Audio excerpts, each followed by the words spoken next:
சிம்ம ராசி அன்பர்களே, 5 கிரகங்கள் இணைவு, அதாவது காலச்சக்கரத்தினுடைய 11வது வீடான கும்பமனையில், அதாவது சிம்ம ராசி என்பர்களுக்கு 7ஆம் இடம் என்று சொல்லக்கூடிய திருமண ஸ்தானத்தில் 5 கிரகங்கள் இணைய போகுது. ஸோ என்னென்ன கிரகங்கள் இணையுது அப்படின்னா, உங்கள் ராசிநாதன் 7ஆம் இடத்துல போய் உட்கார்ந்துருக்கு. அதே சமயத்தில் குடும்பாதிபதி, தனம், குடும்பம், வாக்குஸ்தானத்தின் அதிபதி, லாபத்தை கொடுக்கக்கூடிய புதன் பகவானும் 7ஆம் இடமான திருமணஸ்தானத்தில். அதே போல சுக்கிர பகவான் முயற்சி ஸ்தானத்தின் அதிபதி, தைரிய வீரியத்தை கொடுக்கக்கூடியவன், 10க்குரியவன், தொழில் ஸ்தானத்தின் அதிபதியான சுக்கிரனும் போய் 7ஆம் இடத்துல கூட ராகு பகவான் இணைகிறது. அதே போல செவ்வாய் பகவானும், அதாவது சுகத்தை தரக்கூடியவன், பாக்கியத்தை தரக்கூடிய செவ்வாய் பகவானும் பார்த்தீங்கன்னா இந்த மாசி மாதம் 11ஆம் தேதி, அதாவது 23 பிப்ரவரி அன்று 7ஆம் இடத்துல போய் அமையுது. அப்போது இந்த 5 கிரகங்கள் இணையும் போது சிம்மராசி என்பவர்களுக்கு நல்லது நடக்கக்கூடிய அமைப்பு தான் இருக்கிறது.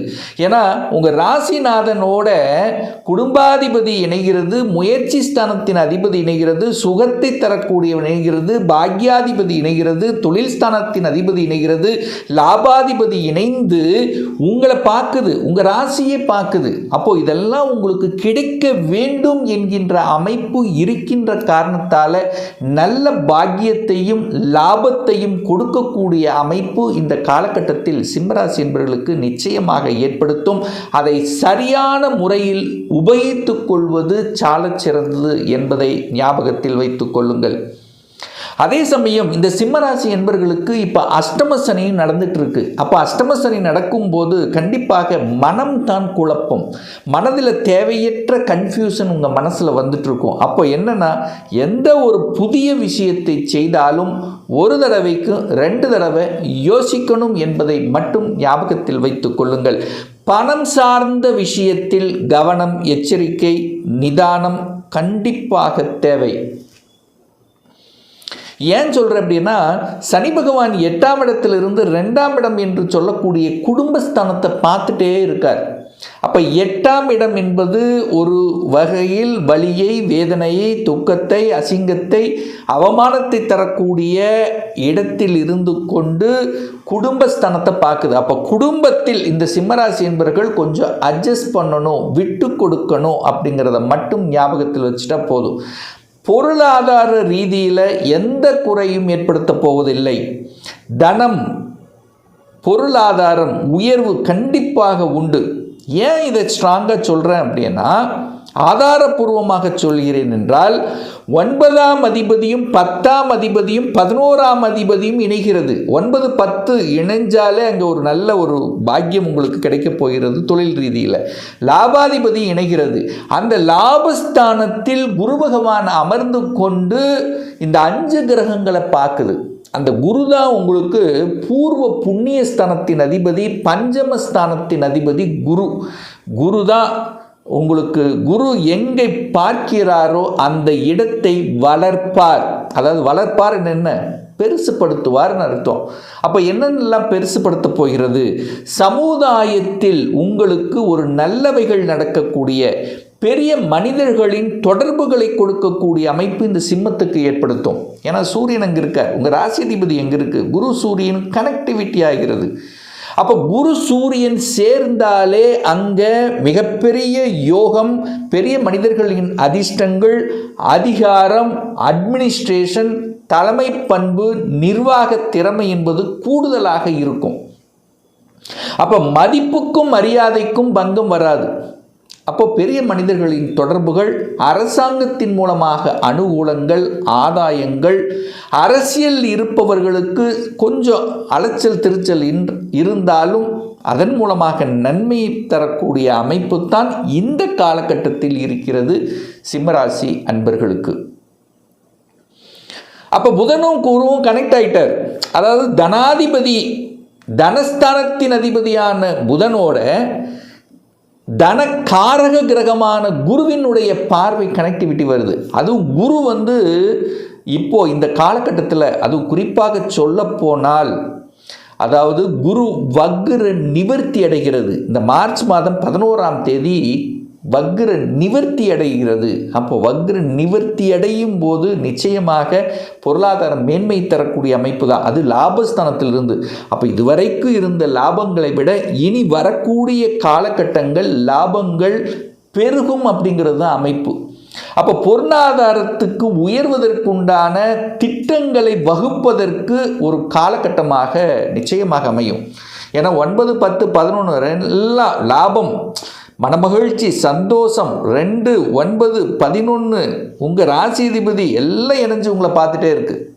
அப்போது உங்களுடைய தன்னம்பிக்கை கூடும், ஜெயிக்கணும் என்கின்ற அந்த ஆர்வம் அதிகமாக இருக்கும். போட்டித் தேர்வுகளில் வெற்றியடையக்கூடிய தன்மை இந்த சிம்மத்துக்கு உண்டு.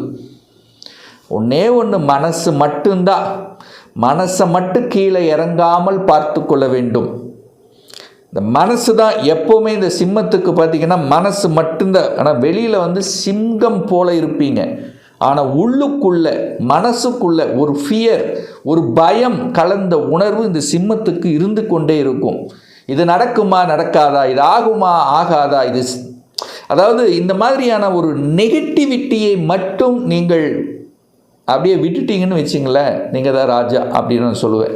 அப்போ இந்த காலகட்டத்தில் நெகட்டிவ் எண்ணங்களை விதைக்கும், அதை அடியோடு அந்த நெகட்டிவை அப்படியே விட்டுட்டு பாசிட்டிவ் உணர்வுகளை வளர்த்து கொண்டாலே வெற்றி உறுதி சிம்மராசி அன்பர்களுக்கு.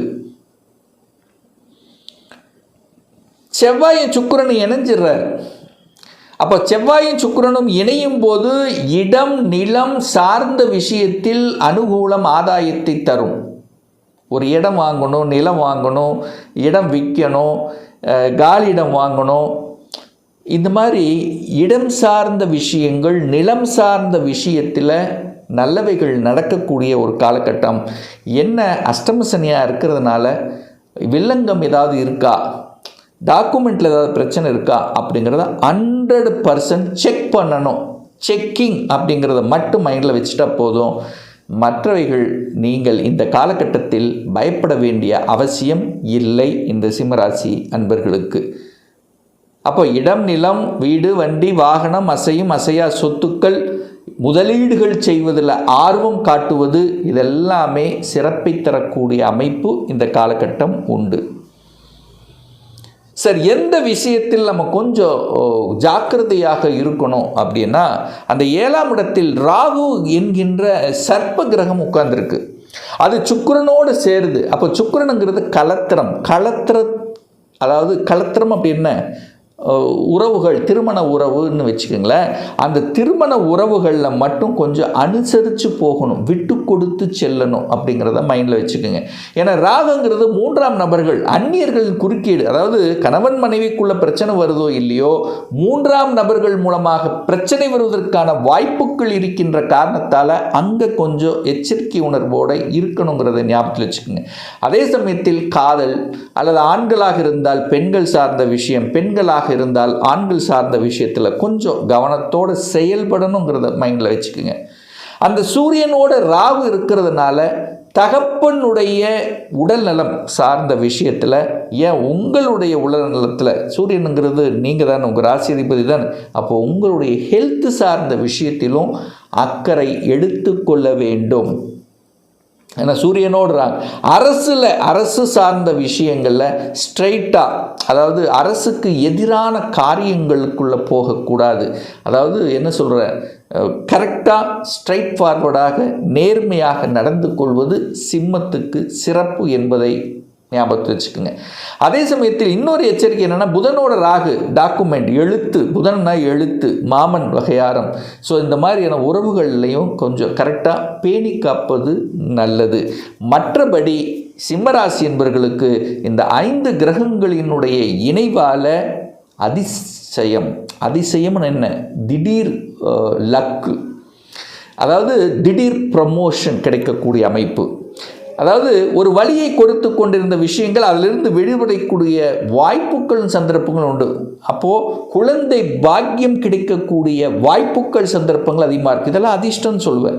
ஏன்னா ஒரு 5 வருடங்களாக குழந்தை பாக்கியம் இல்லை, ஒரு 2 வருடங்களாக குழந்தை பாக்கியம் இல்லை என்று நினைத்து கொண்டிருக்கக்கூடிய அத்தனை சிம்மத்துக்கும் நல்லவிகள் கொடுக்கக்கூடிய நல்ல செய்திகளை கொடுக்கக்கூடிய காலகட்டமாக அமையும். ஏன் இதை ஆதாரபூர்வமாக சொல்கிறேன்னா, குரு பகவான் வக்ர நிவர்த்தி அடைந்து 5ஆம் இடத்தை லாபஸ்தானத்திலிருந்து 5ஆம் இடத்தை பார்க்கக்கூடிய அமைப்புள்ள இந்த காலகட்டம் குழந்தை செல்வங்கள், குழந்தை பாக்கியத்துக்கு ஒரு நல்ல ஒரு காலகட்டமாக நிச்சயமாக அமையும். இதில் மாற்று கருத்து என்பது இல்லை. அப்போது அதிர்ச்சி, இன்ப அதிர்ச்சி கிடைக்காது நினைத்து கொண்டவர்களுக்கு கிடைச்சது பாருங்க, அந்த மாதிரி கிடைக்கக்கூடிய ஒரு நல்ல காலகட்டமாகவும் அமைய பெறுகிறது.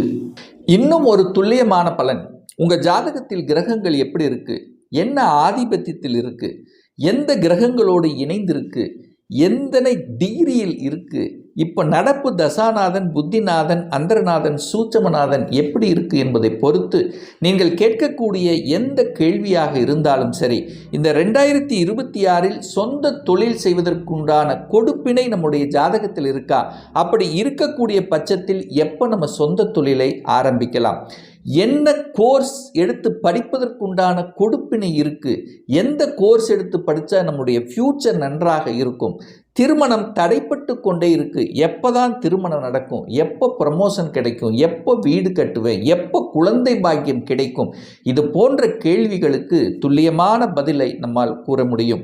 ஒரு பர்சனல் கன்சல்டேஷன் எடுத்துக்கணும், ஒரு சுயஜாதகம் பார்க்கணும் என்று விருப்பப்படக்கூடிய அன்பர்கள் டிஸ்பிளே தெரியக்கூடிய நம்பருக்கு வாட்ஸ்அப் மூலியமாகவோ ஃபோன் கால் மூலமாகவோ தொடர்பு கொண்டு நேரடியாகவோ அல்லது ஆன்லைன் மூலமாகவோ அப்பாயின்மெண்ட் பெற்றுக்கொண்டு கன்சல்டேஷன் எடுத்துக்கலாம். நம்முடைய அலுவலகம் கோயம்புத்தூரில் அமைந்துள்ளது. அதாவது கோயம்புத்தூரிலிருந்து மேட்டுப்பாளையம் செல்லும் வழியில் வெள்ளக்கிணர் பிரிவுக்கு அருகில் அன்னாபூர்ண ஹோட்டலுக்கு பக்கத்தில் அமைந்துள்ளது. பிரியர் அப்பாயின்மெண்ட் வாங்கிட்டு நேரடியாக கன்சல்டேஷன் எடுத்துக்கலாம். நிச்சயமாக இந்த பதிவு ஏதாவது ஒரு ரூபத்தில் உங்களுக்கு யூஸ்ஃபுல்லாக இருக்குங்கிறதுல எந்தவித மாற்று கருத்தும் கிடையாது. நம்முடைய சேனலை நீங்கள் ஃபஸ்ட்டு டைம் பார்ப்பவர்கள் என்றால் மறக்காமல் சப்ஸ்கிரைப் பண்ணிக்கிங்க. பக்கத்தில் இருக்கக்கூடிய பெல் பட்டன் மற்றும் ஆல் நோட்டிஃபிகேஷனை கிளிக் பண்ணும்போது நான் போடக்கூடிய அடுத்தடுத்த பதிவுகள் உங்களுடைய நோட்டிஃபிகேஷனில் வந்து சேரும். மீண்டும் ஒரு நல்ல பதிவில் உங்களை சந்திக்கும் வரை உங்களிடமிருந்து விடைபெறுவது உங்கள் அஸ்ட்ராலஜர் டாக்டர் சதீஷ்.